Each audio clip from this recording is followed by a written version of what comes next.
Video like जरूर कर लीजिए और ऐसे वीडियो लगातार फ्री में पाने के लिए चैनल को तुरंत सब्सक्राइब कर लीजिए और बेल आइकन को जरूर टैप कर लीजिए ताकि आगे भी सारे वीडियो आपको मिलते रहे। यूट्यूब में फॉलो करते हैं तो प्लीज ये वाला फ्री टेलीग्राम चैनल जरूर ज्वाइन कर लीजिएगा। सारे नोटिफिकेशन सारे अपडेट यहीं पे आते हैं, ध्यान रखिए। नमस्कार दोस्तों, स्वागत है आपका CSET प्रिपरेशन के इस यूट्यूब चैनल पर। आज की इस वीडियो में हम लोग बात करेंगे ROE री एग्जाम में आए हुए रीजनिंग के सभी 15 प्रश्नों के डिटेल सॉल्यूशन के बारे में। तो चलिए फिर शुरू करते हैं आज के इस इंटरेस्टिंग सेशन को।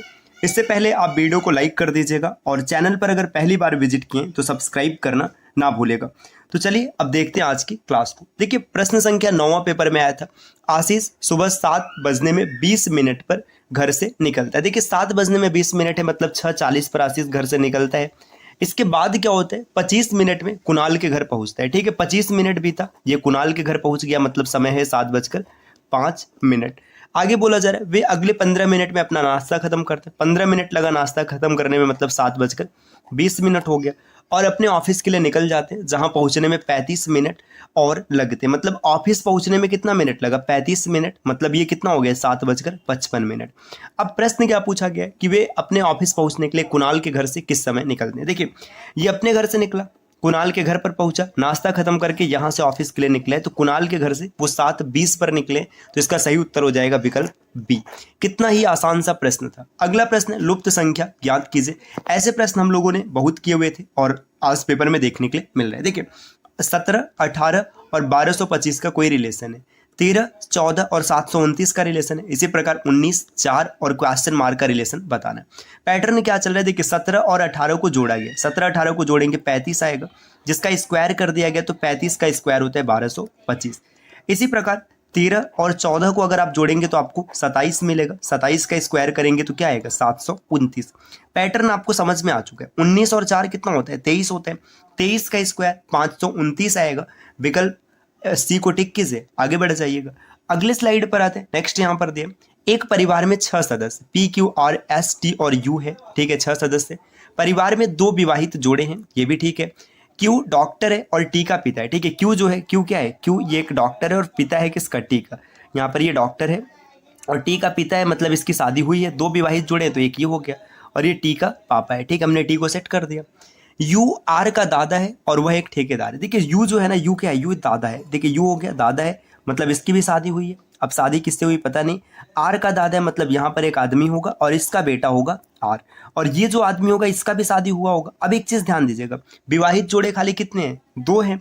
तो इसका मतलब जब ये ठेकेदार है, इसका शादी हुआ है ना, एक विवाहित जोड़ा ये हो गया, तो अगला विवाहित जोड़ा कौन हो जाएगा, अगला विवाहित जोड़ा Q हो जाएगा।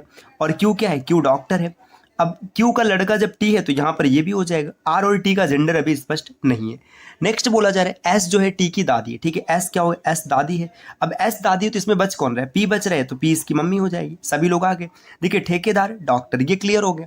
आगे बोला जा रहा है परिवार में 1 डॉक्टर, ठेकेदार, नर्स, गृहिणी और 2 छात्र। ठीक है, 2 छात्र हैं तो सीधी सी बात है कि यहाँ पर दोनों छात्र यही होंगे। और दादी के बारे में बता के रखा है कि दादी क्या है, दादी एक गृहिणी, तो यहाँ पर ये गृहिणी हो गई। तो जो इसकी मम्मी बचेगी, इसकी मम्मी क्या हो जाएगी, मम्मी मतलब ये नर्स हो जाएगी। अब इसमें पूछा क्या गया, पूछा ये गया कि कौन सा निश्चित पुरुष सदस्य है। देखिए निश्चित पुरुष सदस्य पूछा है, U और Q कंफर्म है कि पुरुष है। अब R और T में हम स्पष्ट नहीं कर सकते। ब्लड रिलेशन के क्वेश्चन में जब तक जेंडर नहीं दिया रहेगा आप स्पष्ट नहीं कर पाएंगे कि ये मेल है कि फीमेल है। तो U और Q विकल्प डी इस प्रश्न का सही उत्तर हो जाएगा, ये निश्चित पुरुष है। आगे ये नहीं बताया ना कि 2 छात्र हैं, छात्र का मतलब ये मेल भी हो सकते हैं, फीमेल भी हो सकते हैं, इसीलिए स्पष्ट नहीं है। तो इसका सही उत्तर ऑप्शन डी होगा। अगला प्रश्न दिया है, श्याम का परिचय देते हुए एक महिला ने कहा। ठीक है, श्याम का परिचय दे रही और महिला कह रही इनके ससुर, मतलब श्याम है। ठीक है, श्याम है, श्याम के ससुर, मतलब श्याम अगर इसको हम मेल मान ले तो इसकी पत्नी हो जाएगी, इसके पत्नी के पिता, ये श्याम के ससुर है। मेरे पिता के ससुर। अब देखिए जो महिला बोल रही, ये क्या बोल रही, ये बोल रही कि मेरे पिता के ससुर है, मतलब श्याम इनका पिता हो जाएगा क्योंकि श्याम का ससुर ये है और ये श्याम पिता का काम करेगा। तो यहाँ पर जो आएगा महिला आ जाएगी। अब पूछा जा रहा है कि श्याम का उस महिला से क्या संबंध है, श्याम क्या हो जाएगा, महिला के लिए पिता का काम करेगा, तो ऑप्शन ए इस प्रश्न का उत्तर बनेगा। अगले स्लाइड पर आते, नेक्स्ट दिया है, दी गई आकृति पर विचार कीजिए और क्वेश्चन मार्क का मान बताइए। देखिए क्या पैटर्न चल रहा है, 2, 6, 24, 80, 3 क्वेश्चन मार्क 36 और 120। देखिए 2 से 6 कैसे बना है, 3 का गुणा कराया गया और 6 में 4 का गुणा करा दिया गया तो 24 आ गया। और 80 यहाँ पे 24 में अगर देखेंगे तो 24 3 72 होता है और 72 के बाद यहाँ पर देखा जाएगा तो इसमें 8 जुड़ा है, 72 8 80, एक ये रिलेशन है। 36 तियाँ 108 108। अच्छा देखिए इसमें पता है क्या चल रहा है, इसमें पैटर्न ये चल रहा है, इसमें जो 24 से 80 आए हुए, देखिए 2 में 3 का गुणा कराया गया तो 6 आ गया, ठीक। 6 में 4 का गुणा कराया गया तो 24 आ गया, ठीक। यहाँ तक बात सही है। और फिर 24 में गुणा कराया गया 3 प्लस 1/3, देखिए 3 प्लस 1/3 का जब गुणा कराया जाएगा तो 24 तियाँ 72 हो जाएगा, 72 में 8 जोड़ेंगे तो 80, ठीक। ये पैटर्न है। आगे देखिए अगर हम 3 में 3 का गुणा कराए, जैसे 3 है, 3 में अगर 3 का गुणा कराए तो 3 तिरिक का 9 हो जाएगा, बिल्कुल सही है। 9 में 4 का गुणा कराइए, 9 चौका 36, ये भी सही है। अब 36 में अगर हम गुणा कराए 3 प्लस 1/3, देखिए 36 तियाँ 108 और 108 में 12 जोड़ेंगे 120 आएगा, तो ये पैटर्न चल रहा है। पहले 3 का गुणा है, फिर 4 का गुणा है, फिर 3 सही 1/3 का गुणा है, तो ऑप्शन सी इस प्रश्न का उत्तर हो जाएगा। अगले स्लाइड पर आते हैं। अगला प्रश्न यहाँ पर दिया है, लुप्त संख्या ज्ञात कीजिए। तो आपको बताना है कि इसमें क्वेश्चन मार्क का मान क्या होगा। तो देखिए अगर आप इस प्रश्न को देखेंगे तो क्या पैटर्न चल रहा है, 4 6 और 5, इससे किसी विधि से 27 बना है। इसी प्रकार 6 5 और 4 से 45 बना हुआ है। 7 6 और 3 से क्या बनेगा ये बताना। देखिए पैटर्न क्या चल रहे हैं, 6 और 5 इसको जोड़ा गया, 6 5 11 हो जाएगा, और प्लस 4 का स्क्वायर, 4 का स्क्वायर अगर आप यहाँ पर जोड़ेंगे तो 4 चौका 16 और 16 और 11 27, ये पहला मैच कर गया। देखिए 5 प्लस 4, 5 प्लस 4 कितना हो जाएगा, 9 हो जाएगा, और इसमें जोड़ देंगे 6 का स्क्वायर, 6 का स्क्वायर 36 और 9 45, ये भी मैच कर गया। तो इसी प्रकार अगर आप आगे बढ़ेंगे तो 6 और 3, 6 3 कितना हो जाएगा, 9 हो जाएगा, प्लस 7 का स्क्वायर, 7 का स्क्वायर 49 और 9 58, भाई 58 कुछ ऑप्शन में दिया ही नहीं है। अगर ये पैटर्न नहीं चल रहा है तो इसको ना थोड़ा सा होल्ड करते हैं, इसमें कोई यूनिक पैटर्न चल रहा है जो कि अभी हम लोग देख नहीं पा रहे हैं, तो आगे इसको देखते हैं कि इसमें क्या पैटर्न चल रहा है। प्रश्न संख्या अगला जो 60 नंबर का क्वेश्चन, एक कूट भाषा में टोब आइसो हर, इसको लिखा गया टोबैको इज हार्मफुल, एवो हर हैव, इसको लिखा गया हार्मफुल अवॉइड हार्मफुल हैबिट। अब यहाँ पर दिया पाइल और टैब का मतलब है प्लीज अवॉइड टोबैको, तो हैबिट के लिए कौन सा कोड है ये बताना। देखिए जिसका कोड पूछा है उसी शब्द को ढूंढे। हैबिट का कोड पूछा है, देखिए हैबिट किस शब्द में, दूसरे सेंटेंस में, मतलब पहले से कोई मतलब नहीं है, ठीक है, पहले को इग्नोर कर दीजिएगा, इसकी आवश्यकता पड़ेगी लेकिन मतलब मूल रूप से यही देखना। देखिए अवॉइड हार्मफुल हैबिट, इसका कोड एवो हर और हैव में से कोई एक बनेगा। अब देखिए हैबिट किसी सेंटेंस में नहीं आया, पहले में भी नहीं आया, तीसरे में भी नहीं आया, तो इसका कोड भी किसी में नहीं आएगा। देखो एवो, एवो को अगर आप देखेंगे तो ये दूसरे में आ गया, मतलब एवो इसका आंसर नहीं हो सकता। देखिए हर और हैव में से कोई एक होगा, देखिए हर पहले में आ चुका है तो हर भी नहीं होगा, ये भी क्लियर हट गया यहाँ से, तो हैव इस प्रश्न का उत्तर बनेगा। अगले स्लाइड पर आते हैं। नेक्स्ट यहाँ पर दिया, बालकों की एक पंक्ति में बाईं ओर से 7वें स्थान पर ए तथा दाईं ओर से चौथे स्थान पर बी बैठा है, ठीक है, बालकों की एक पंक्ति है, ठीक है, इस प्रकार से बना लेते हैं।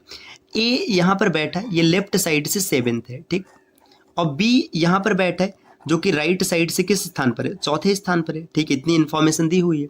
जब ये अपना स्थान बदल लेते हैं तो ए बाएं से 15वें पर आ जाता है, मतलब अगर हम ए को यहाँ पे कर लें तो ये ए लेफ्ट से 15वें पर हो जाएगा, तो बी का स्थान क्या होगा ये बताना है। बहुत ही आसान सा प्रश्न है। देखो लेफ्ट प्लस राइट दोनों पोजीशन पता चल गया, टोटल इज इक्वल टू क्या होता है, लेफ्ट प्लस राइट -1। देखिए लेफ्ट से 15, राइट से 4, 19 में से 1 गया तो 18, टोटल कितने 18 लोग हो गए। अब यहाँ पर देखिए टोटल 18 है, लेफ्ट से 7 है, राइट से निकालना है और +1 और -1, यहाँ पर देखेंगे लेफ्ट प्लस राइट -1 होता है, तो यहाँ पे देखिए 18, ये एक माइनस इधर आएगा प्लस हो जाएगा 1 और 7 और प्लस 12, तो आप क्या आर इसको कैलकुलेट करेंगे तो आर की वैल्यू आ जाएगी 12, ऑप्शन नंबर बी। अगले प्रश्न को देखते हैं, एक्स का मान बताना। देखिए 3 गुणे 2 इसको 11 लिखा गया, 5 गुणे 3 इसको यहाँ पर 23 लिखा गया, तो x गुणे 6 का मान हो क्या होगा ये आपको बताना है। देखिए पैटर्न क्या चल रहा है, 2 गुणे 3 से 18 बना दिया गया, बहुत ही आसान सा पैटर्न यहाँ पे चल रहा है। देखिए पैटर्न कुछ इस प्रकार का है कि अगर हम लोग देखेंगे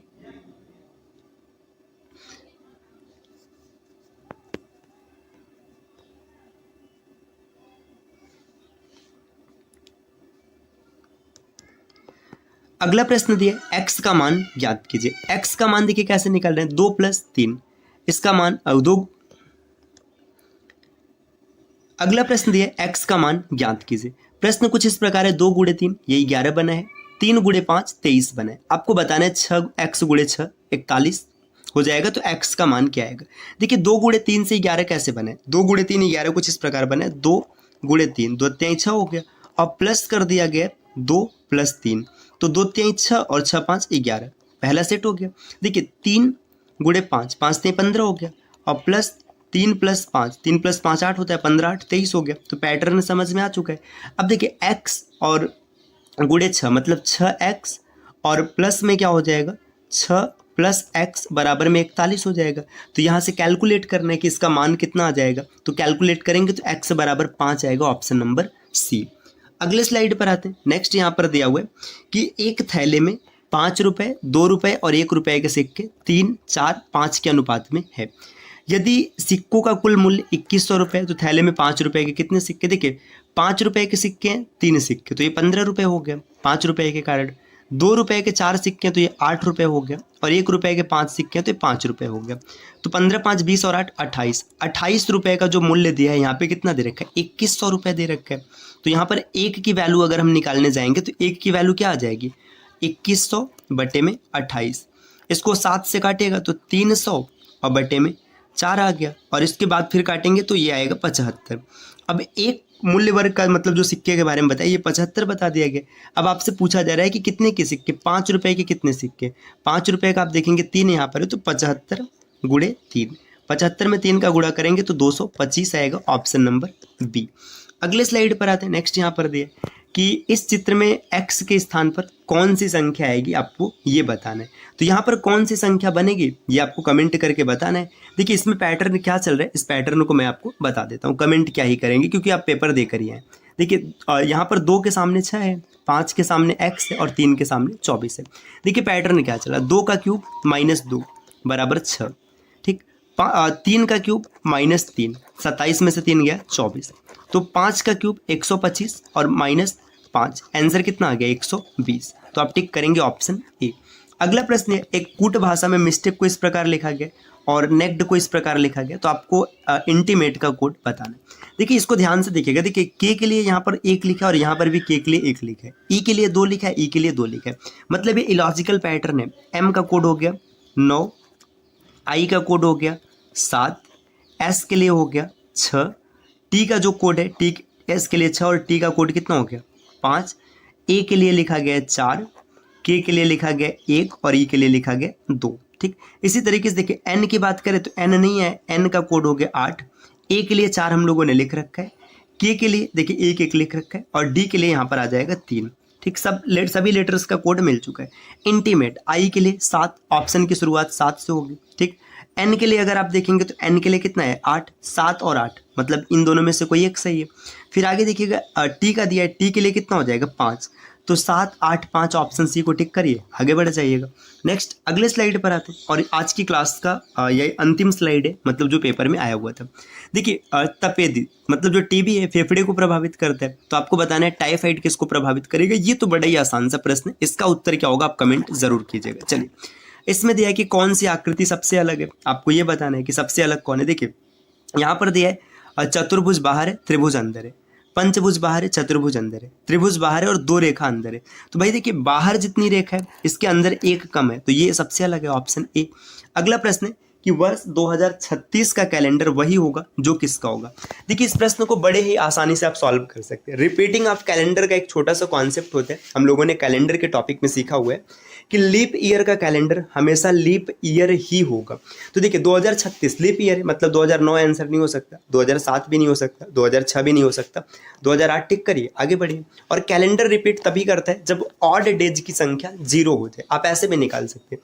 देखिए 2036 से आप एक एक ऑप्शन को चेक करेंगे, जैसे मान लीजिए 2009 2000 आप ऐसे देखेंगे तो 2008 तक आएंगे ना, तो ऑड डेज की संख्या यहाँ पर 0 मिलेगी, आप चेक करके देख सकते हैं।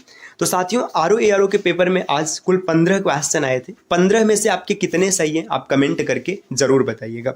उम्मीद है कि ये वीडियो आपको पसंद आई होगी। ऐसे वीडियोस को लगातार देखने के लिए आप चैनल को सब्सक्राइब कर सकते हैं। और अब अगर आप आरओ मेंस की प्रिपरेशन करना चाहते हैं या फिर आरओ 2026 को आपने टारगेट किया है, तो स्टडी फॉर सिविल सर्विसेज के कोर्सेज आप ज्वाइन कर सकते हैं।